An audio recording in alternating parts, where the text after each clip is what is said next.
Behaviour और व्यवहार प्रवर्तन का एक प्रोग्राम है। तो मैं आपसे जानना चाहूँगा, और इसमें स्पेसिफिकली मेरा सवाल ये है आपके लिए लक्ष्मीकांत भाटी जी और आपके लिए सर्वेश जी, मैं आपसे जानना चाहूँगा एज अधिकारी, ये परिवर्तन अधिकारियों के उसमें मस्तिष्क में कैसे आया है ये विभाग में कि हम क्वालिटी पे फोकस करेंगे, आप अधिक से अधिक रूप में, और बाकी चीज़ों पे भी फोकस करेंगे, पर क्वालिटी पे भी उतना ही फोकस करेंगे। और आपके लिए एज अ शिक्षक सर्वेश जी, आपके लिए मेरा सवाल होगा कि ये परिवर्तन जो एक तरीके से देखा जाए तो विभाग ज़्यादा इसके ऊपर फोकस कर रहे हैं, लेकिन आपके लिए एज अ शिक्षक क्या परिवर्तन आए आपके उन 20-25 छात्रों के साथ में, उनके साथ संबंध में जिनको आप दैनिक रूप से पढ़ाते हैं? लक्ष्मीकांत जी। निश्चित रूप से हम जितना कुछ कर रहे हैं वो अंततः सब बच्चों की पढ़ाई के लिए, उनकी क्वालिटी ऑफ एजुकेशन के लिए है। कायाकल्प से लेकर के हमारा जितना प्रयास है, डीबीटी से लेकर के किसी भी चीज़ का, स्मार्ट क्लास ही खोलना, स्मार्ट क्लास अपने आप में कोई लक्ष्य नहीं है, वो तो फाइनली ये है कि बच्चे का लर्निंग आउटपुट उससे कैसे सुधरता है, उसको क्या अचीव होता है। मैं डिस्ट्रिक्ट अफसर ये देखता हूँ कि इस चीज़ को अचीव करने के लिए हमको करना क्या है कि सब कुछ निश्चित, जैसा मैंने कहा कि ऐसा कभी नहीं हुआ पहले कि एक निश्चित फ्रेमवर्क में ऐसी चीज़ें आपको मिली हों और स्टेट लेवल से बिल्कुल यूनिफॉर्म मॉनिटरिंग हो।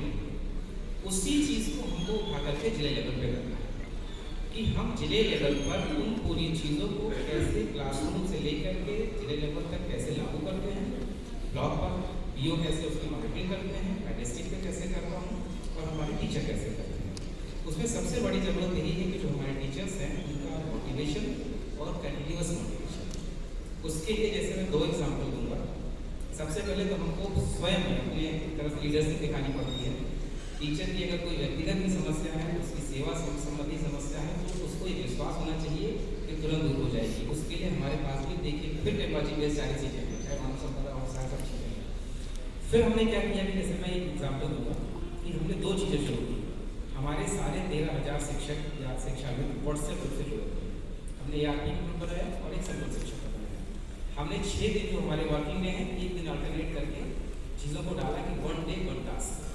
जैसे हमको मान लिया संदर्शिका का यूज़ कराना है, हमको सेंट्रल मीटिंग पर फोकस करना है, हमको PPT का काम कराना है, तो ये हो जाएगा कि आज सारे टीचर ये काम करेंगे। 1 डे 1 टास्क से मेरा मैसेज पड़ेगा, मैं ही डालूंगा उसको सारे ग्रुप पर, और वो एक साथ 13,000 लोगों में सर्कुलेट होगा। और फिर टीचर को ऐसा लगता है जैसे मैं जब देखता हूँ कि पीजी साहब का मैसेज है, तुरंत ये काम करना है। तो इसी तरह से टीचर जब ये देखता है कि अच्छा पीजी साहब का मैसेज है, तो वो तुरंत उस दिन वो काम होता है। इससे बीओ लोगों को काफ़ी हमें फीडबैक अच्छा मिला है, इससे हमारा काम बहुत एक्सेलरेट। इसी तरह से एक और शुरू किया गया स्कूल ऑफ द वीक। अब तक 33 स्कूल पिछले 1 वर्ष में हमने चुने, उससे उसका फिजिकल इंफ्रास्ट्रक्चर टीचर ने क्या विशेष किया, कुछ अच्छा प्रयास किया अपने से ही, आपने पूरी चीज़ों का यूज़ करते हुए, और लर्निंग लेवल कैसा, यानी ओवरऑल चीज़ें आई। और वो स्कूल नीचे से आया, हमने उसको देखा, फाइनलाइज किया, डीएम साहब को दिया, और वो डीएम साहब उसको डालते हैं अपने ट्विटर पे थ्रू या ग्रुप्स पर, फिर हमको अप्रूव करके दे देते हैं कि इसको नीचे से पूरा डालो। और उनके जो मीडियम है वो उसको लगभग 100 व्हाट्सएप ग्रुप या digital media platform, social media platform और हमारे सारे लीडिंग न्यूज़पेपर्स में आता है। तो एक टीचर एक रात के बाद में सुबह स्टार्ट होता है, उसकी फोटो आएगी, उसकी सारी चीज़ें आएगी, और डीएम साहब स्वयं उसको करते हैं। और अगर जब 4 लोग ऐसे हो जाते हैं तो एक संडे को ब्रेकफास्ट का डीएम करते हैं, ठीक है। तो टीचर को अच्छा लगता है, उसको सर्टिफिकेट मिल जाता है। हम स्कूल में गए, हमने देखा ये सब चीज़ें दिक्कत है, टीचर से ये पूछो कि समस्या क्या है। एक मैडम अभी रिटायर हुई अपने मार्च में पूसा से, उन्होंने कहा कि मैंने पहली बार, मेरा टीचर होना मुझे सफल लग रहा है कि पहली बार आप आए और मेरी कमियां भी निकाली, मेरा अप्रिसिएशन किए। क्योंकि कोई जाता है निरीक्षण पे निरीक्षण कर रहे हैं, ये कमी ये कमी ये कमी। मेरा अपना अनुभव है फ्रॉम अलीगढ़ टू लखीमपुर, दोनों की सामाजिक आर्थिक परिस्थितियों में बहुत अंतर है। वो अलग जिला है और ये बिल्कुल तराई का जिला है। तो फिर मेरा अनुभव रहा कि टीचर से हमें कनेक्ट होना बहुत जरूरी है, नीचे तक उसकी समस्याओं का समाधान करना जरूरी है। अगर कोई काम नहीं हुआ है तो आप उनको ध्यान दीजिए। निश्चित रूप से 90% समस्या ऐसे सॉल्व होती हैं, और जो 10% बचे होते हैं वो देखा देखी कर लेते हैं, शर्म के मारे कर लेते हैं, लेकिन कर ही डालते हैं जैसे वो कर डालते हैं। तो कुल मिलाकर के ये लगा सर, जैसा कि आपने कहा कि नॉन एकेडमिक ज़्यादा होती थी, और इधर 4-5 सालों में दिनों दिन इधर जैसे ही बढ़ रहे हैं एकेडमिक्स बढ़ा।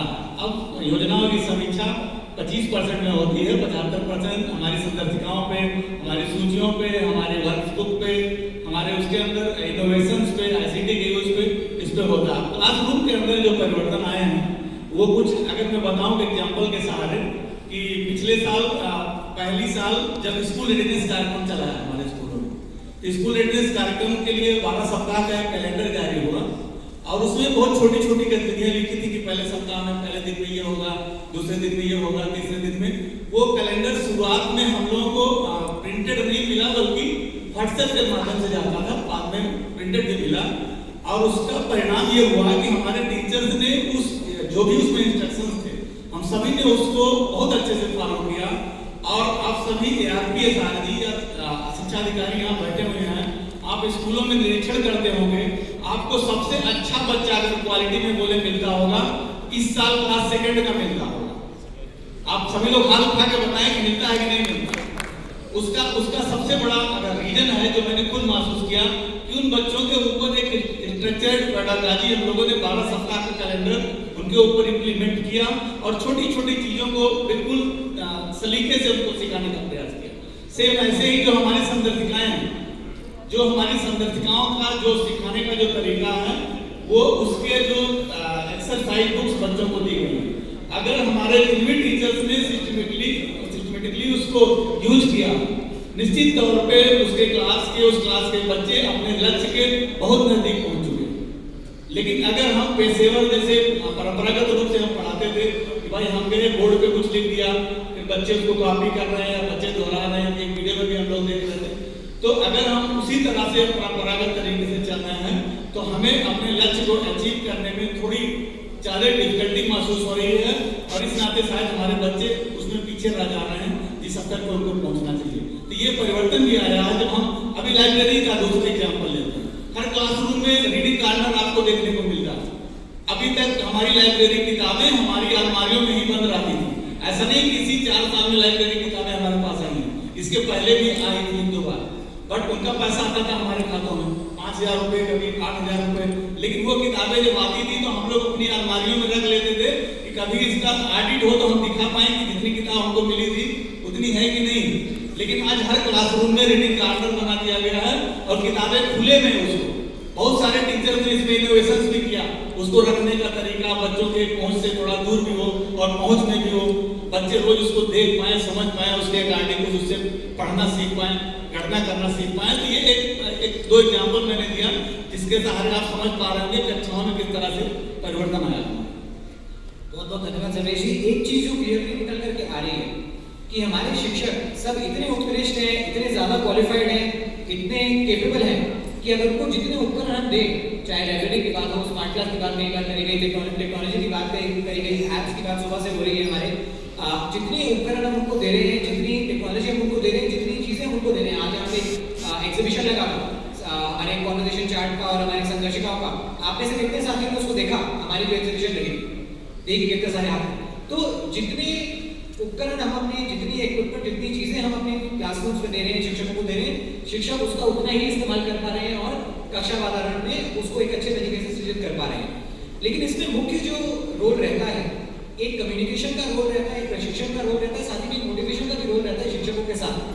तो उसके अंदर हमने देखा है कि जो हमारा मेंटरिंग कैडर है, यानी हमारे 5,500 हमारे ARP, SRG और डायरेक्ट मेंटर साथी, उनकी इसके अंदर विशेष भूमिका है।